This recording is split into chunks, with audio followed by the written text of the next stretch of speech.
好啦，人做食播，我做食播，不過其實有啲就要遮晒招牌嘅。好多傻仔唔明咧，就話見人哋做食播揾到錢，佢又去走去做。咁人哋嗰啲通常就係同個品牌有掛鈎噶嘛，俾埋錢食嘢噶嘛。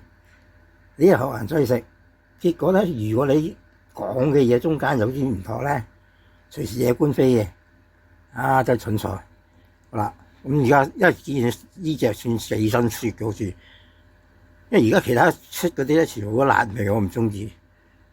椰子雞肉湯麵睇下裏邊先。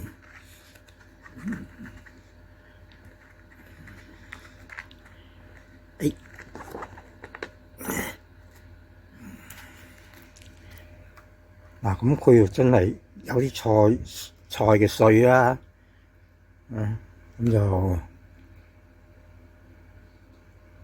雖然細啲，塊雞肉雖然細啲，都見得下人。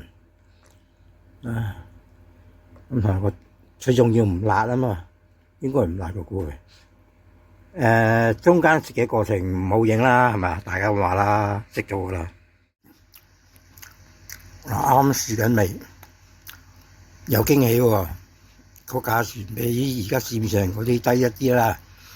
咁同埋啲麵身咧有落過功夫嘅。即係有某啲幾個牌子咧，佢哋啲麵身係唔知霉霉爛爛咁好似。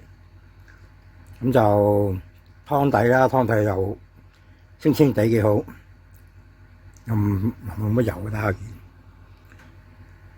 咁就真係呢個有驚喜喎。咁就咩牌子唔講啦，就算賣廣告又冇呢個 sponsor 嘅，所以點解我呢度嗰個點擊率咁低咧？因為好多嘢唔做啊嘛，懶得做啊。好啦，食埋碗麵先。